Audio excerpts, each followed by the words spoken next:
la información del momento. Habla hasta ahora el presidente de la República, Gabriel Boric. Escuchemos.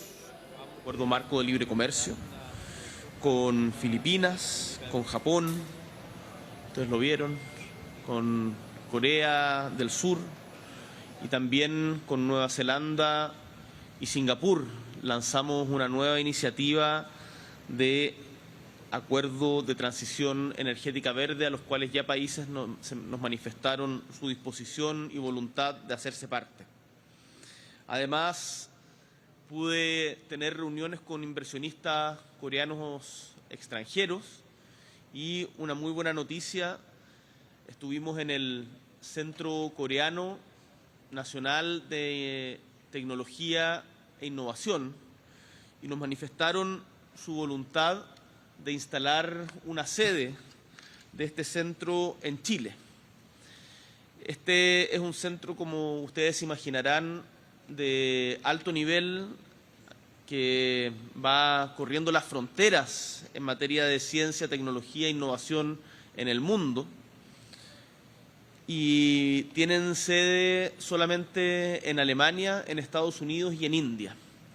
Y como Chile se ha convertido en un hub tecnológico para toda América Latina, en la conversación nos manifestaron esta disposición de abrir una sede aquí en Chile, por lo tanto mandaté a nuestros equipos para poder trabajar y concretar esta interesantísima oferta. Ya en nuestro país volvemos con las tareas cotidianas, tuvimos comité político, pero me gustaría poder compartir con ustedes una noticia que da cuenta del cumplimiento de un compromiso que adquirimos en la última cuenta pública. La Contraloría ha tomado razón del decreto por el cual Punta Peuco deja de ser un penal especial y pasa a ser definitivamente un penal común, a disposición, por tanto, de las necesidades del país, en particular en el contexto del desafío que enfrentamos en materia de seguridad. Se acaba, entonces, Punta Peuco como un penal especial para victimarios de la dictadura civil y militar que asoló Chile durante 17 años. Como lo dije en mi última cuenta pública, el hecho de que Chile mantuviera un penal especial como este no tiene justificación. Hace años que conocemos la sobrepoblación y el hacinamiento de las cárceles y por eso cada esfuerzo por ampliar, mejorar la infraestructura carcelaria, aumentar las plazas, es también una buena noticia en materia de seguridad. Ya estamos ejecutando obras dentro del recinto que va a poder recibir a nuevos internos desde comienzos del próximo año. Estamos construyendo un espacio de visitas, una oficina técnica, equipos de tecnovigilancia en el espacio donde antiguamente existía una de las canchas. Para inicios del 2026, estas obras y la habilitación de módulos de reclusión y un área de ingresos y registro de visitas van a estar finalizadas. Esta es una decisión que se hace con la perspectiva de optimizar recursos, pero es también un acto de justicia. Desde hoy, en Chile no existen presos de primera y segunda categoría. Y las plazas van a ser distribuidas según criterios de seguridad y ya no de privilegio. Terminar con la injusticia que representó por décadas este penal es un paso más hacia un Chile más democrático y respetuoso de la dignidad humana, como en su momento hiciera el presidente Piñera con el término del penal Cordillera. Insisto, estamos avanzando en justicia, como es parte de la esencia de nuestro compromiso de gobierno. Los dejo entonces con nuestro ministro de Justicia y Derechos Humanos, Jaime Gajardo, y con la ministra de vocera de Gobierno, Camila Vallejo, y con nuestro ministro del Interior, Álvaro Elizalde, quienes ahondarán en esta noticia y quedarán atentos a vuestras consultas. Muchísimas gracias. Bien, a los equipos de prensa este va a ser el formato. El ministro de Justicia se va a referir con mayor detalle sobre el anuncio del presidente de la República y luego vamos a pasar junto al ministro del Interior a contarle algunos detalles del despliegue de la agenda de gobierno y también del presidente esta semana, que sigue con una agenda internacional. Luego vamos a pasar a abrir las preguntas sobre este tema en específico y otros temas de contingencia. Ministro.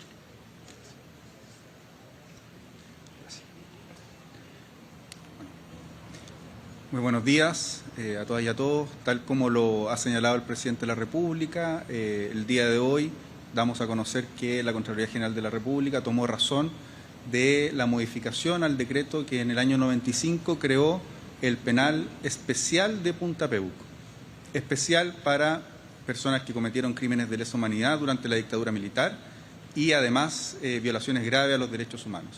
Este penal funcionó desde esa época hasta el día de hoy con exclusividad para personas que cometieron los crímenes más atroces que tiene registro la historia de nuestro país y que además están catalogados como crímenes contra la humanidad. Por lo mismo se denominan crímenes de lesa humanidad, es decir, que afectan el corazón de la convivencia de nuestra sociedad. Y por lo mismo, terminar con la categoría de especial de este penal era un compromiso que había adquirido el presidente de la República, que lo comunicó el 1 de junio en su cuenta pública. Para ello tenía que darse este paso formal, que era la modificación del decreto. En el mes de julio nosotros hicimos ingreso de este decreto supremo que modifica el decreto que había creado el penal de Punta Peuco, que lo transforma en un establecimiento común como el resto de los 80 establecimientos penales que tenemos a lo largo y ancho de nuestro país. Y este establecimiento penal se va a transformar en el nuevo Centro de Cumplimiento Penitenciario de Tiltil. No solo cambia la denominación, es decir, deja de ser un penal especial, sino que además cambia la denominación del complejo o del centro penitenciario. Es el nuevo Centro Penitenciario de Tiltil. Los pasos que vienen son los siguientes. El día de mañana este decreto supremo se publica en el Diario Oficial con la modificación que he señalado y además también con la nueva nomenclatura que tiene este centro penitenciario, y desde ese momento Gendarmería de Chile está habilitado para realizar la segregación que corresponda a cualquier establecimiento común que tiene el sistema penitenciario chileno. Así como en su momento, en el año 2013, el presidente Piñera cerró el penal Cordillera, dando una señal muy clara de que no pueden haber ningún tipo de tratamiento especial para quienes cometen los crímenes más graves que hay en la legislación nacional. El presidente Boric también da una señal muy clara en el mismo sentido, terminando con los establecimientos especiales para el cumplimiento de condena de los violadores de los derechos humanos. Luego de eso, luego de que el día de mañana se publique en el Diario Oficial el Decreto Supremo, además se están realizando obras para modificar parte de la estructura de este establecimiento penal, que tal como señaló el presidente de la República, terminarán los primeros meses del próximo año, y esperamos que con eso se pueda dar paso a el cumplimiento en el sentido de que ingresen personas que cumplan sus condenas de manera que hayan cometido delitos comunes y que ingresen conforme a los criterios de segregación que establece Gendarmería para ese establecimiento penal en concreto. Muchas gracias.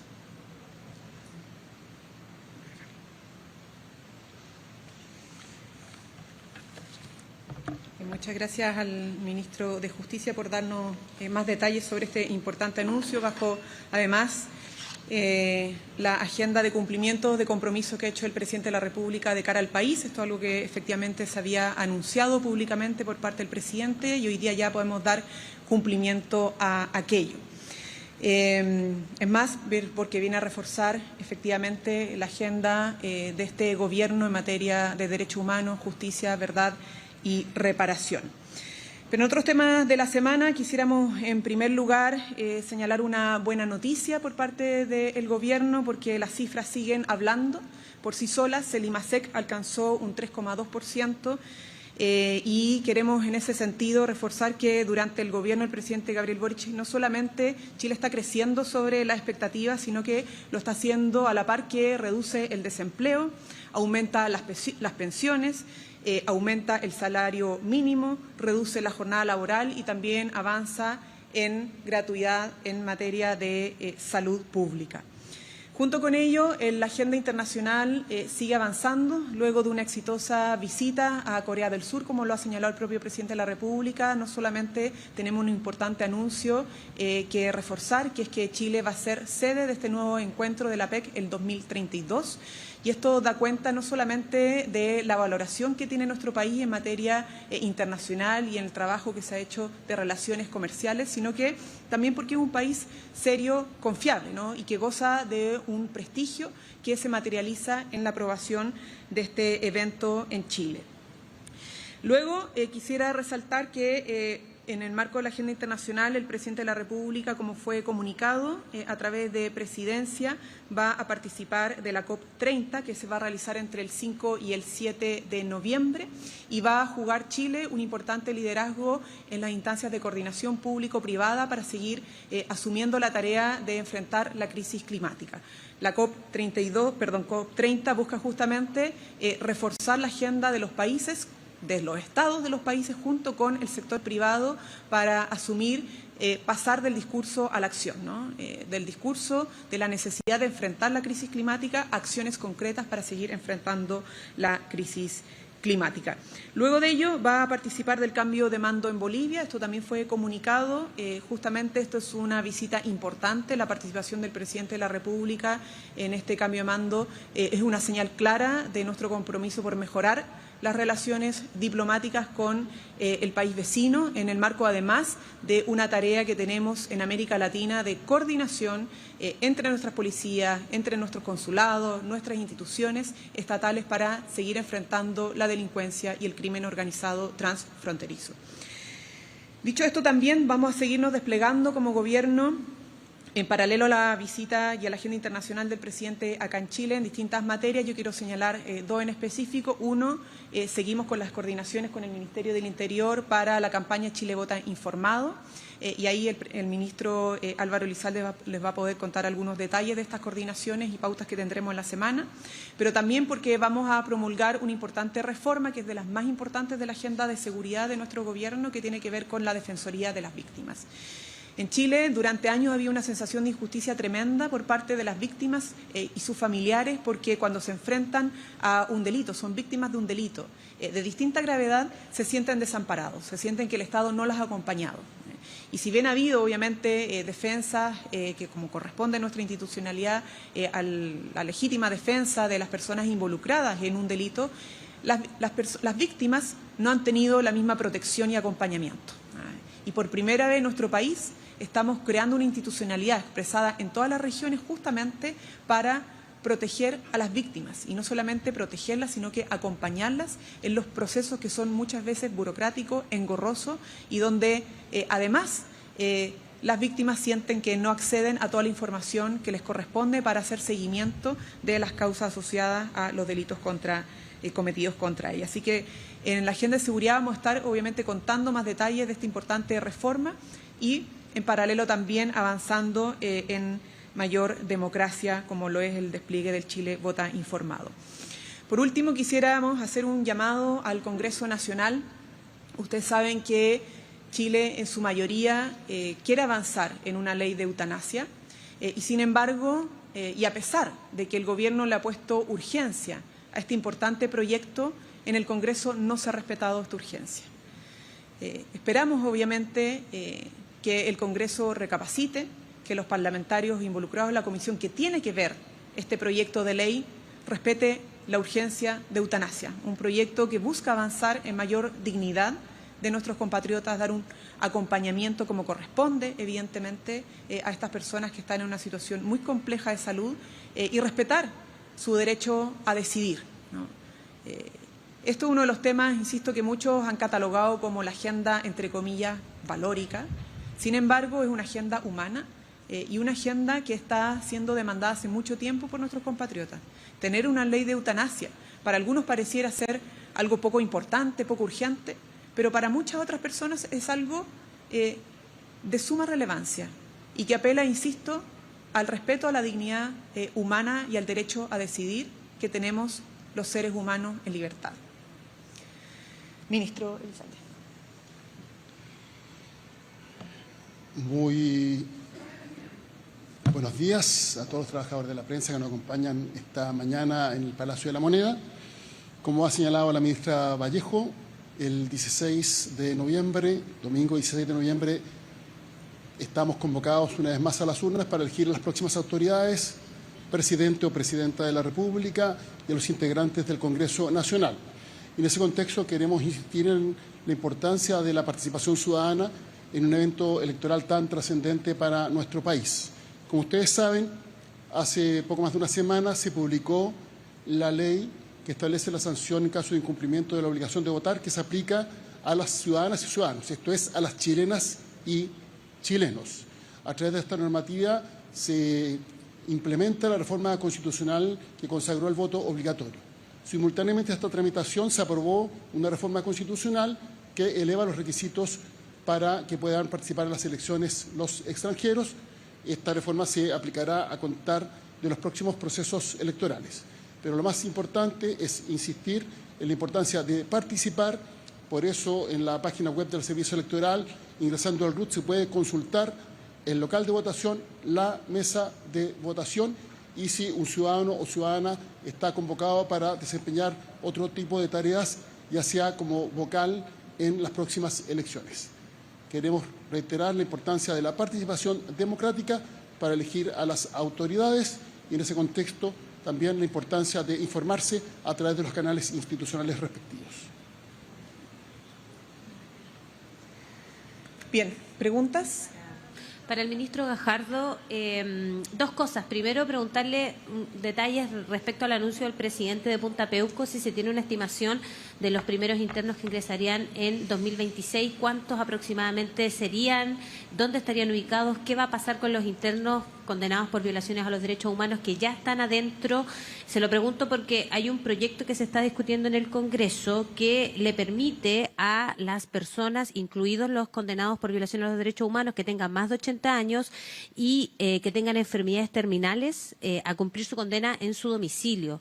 No sé si la postura del Gobierno respecto a ese proyecto y qué va a pasar también con la organización de los internos que ya están ahí dentro, en Punta Peuco. Bueno, primero que todo, señalar que lo que hemos dado cuenta el día de hoy es que desde que este decreto se encuentre publicado en el diario oficial, es decir, desde el día de mañana, Punta Peuco deja de ser un penal especial y se encuentra a disposición del sistema penitenciario para las segregaciones que Gendarmería estime pertinentes.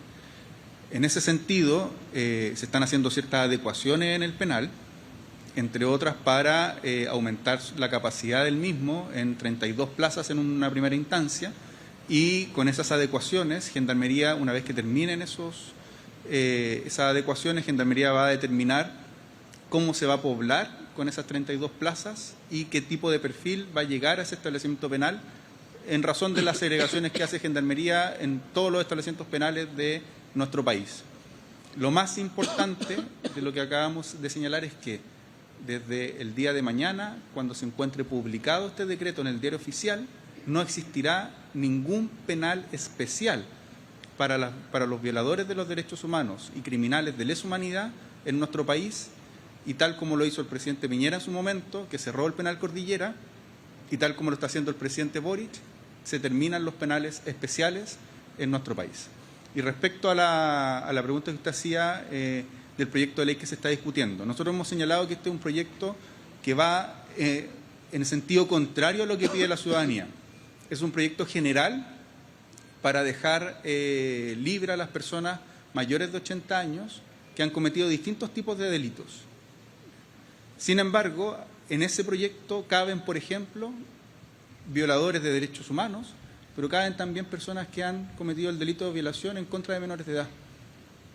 Y creo que lo que esperamos es que ninguno de estos dos casos las personas dejen de cumplir sus condenas, y menos cuando en general en estos casos las personas no han mostrado arrepentimiento y no han colaborado con la justicia. Que cumplan sus condenas íntegramente es lo que la ciudadanía pide para criminales tan peligrosos que han cometido crímenes de lesa humanidad o que han cometido crímenes como violaciones de niños y niñas a lo largo de nuestro país. Ministro, ¿se tiene un aproximado de cuántos internos tiene Punta Peuco actualmente? Porque estábamos revisando algunas informaciones que en julio de este año tenía 138. Se lo pregunto para tener claridad si estos 32 cupos que usted comenta que se van a agregar, ¿se suman a estos 138 o no es así? Sí, para precisar bien como la cantidad de internos que podría llegar y la que actualmente tiene el sistema. Sí, efectivamente, el número al día de hoy de internos que tiene Punta Peuco, se lo digo en un segundo, es de 139 internos. 139. 2 plazas que fue Y a la capacidad que tiene Punta Peuco se le van a sumar 32 plazas. Ministro, quería igual hacerle la pregunta a usted. Este anuncio se da, no sé si es coincidencia o no, cuando está en entredicho o en medio de la polémica la efectividad o el objetivo, el propósito del Plan Nacional de Búsqueda. A propósito de las críticas que hizo Evelyn Matei, Johannes Kaiser, pero quería preguntarle a usted, que es abogado, ¿me podría explicarle a la gente cuál es el sustento administrativo, jurídico del Plan Nacional de Búsqueda? Pensando en que me imagino que la administración de Gabriel Boric quiere que esto perdure en el tiempo. Entonces le pregunto, en algún eventual gobierno futuro de derecha que quizás quisiera modificar o cambiar, ¿se podría hacer aquello? Porque tengo entendido el Plan Nacional de Búsqueda es más bien ¿qué es? ¿Es un programa? ¿Es un proyecto de ley? ¿Esto se puede cambiar de la noche a la mañana o ustedes quieren dejar cerrado aquello para que no puedan haber modificaciones? Sí, bueno, identifico 3 preguntas en la pregunta que señala. Primero haría una precisión. No he escuchado críticas respecto a la efectividad del Plan Nacional de Búsqueda. De hecho, voy a señalar lo siguiente. El Plan Nacional de Búsqueda, en el tiempo que lleva, el presidente de la República en agosto del 2023, a 50 años del golpe militar, dictó el decreto supremo que establece el Plan Nacional de Búsqueda. Desde esa época hasta el momento, el Plan Nacional de Búsqueda permite que usted, primero, tener una nómina unificada de las personas detenidas desaparecidas, algo que no existía. ¿Ya? El Plan Nacional de Búsqueda por primera vez pone al Estado en la obligación de buscar a las personas y de identificar las trayectorias de las personas que fueron detenidas desaparecidas. Entonces, aprovecho de decir, plannacionaldebúsqueda.cl, usted puede encontrar la nómina única que se presentó en diciembre del año pasado con un mapa georreferenciado de las personas que están dentro de esa nómina. Entonces, gracias a esa herramienta se ha podido ir determinando las trayectorias de las personas que fueron detenidas desaparecidas, el lugar donde fueron detenidas, al centro de detención, prisión y tortura al que fueron llevados, más de uno en muchos casos. Te puede ver persona por persona de las 1.469 personas que están en la nómina oficial de los detenidos desaparecidos en Chile, en nuestro país. Y además el lugar donde se les pierde el rastro. ¿Ya? Es decir, el Plan Nacional de Búsqueda ya tiene herramientas que están a disposición de la ciudadanía, de los familiares, de todas las personas de nuestro país para, entre otras cosas, también contribuir a la memoria democrática.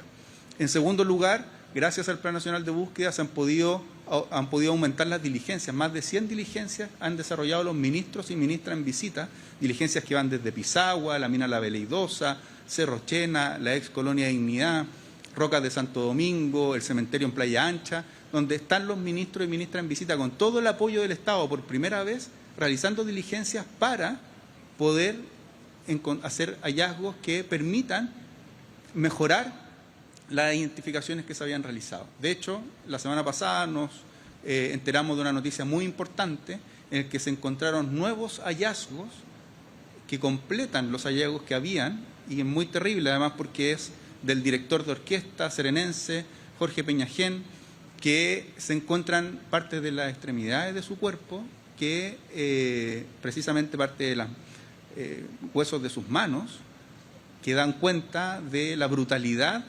que tuvo la dictadura militar respecto a un director de orquesta, fundador de las orquestas juveniles de nuestro país.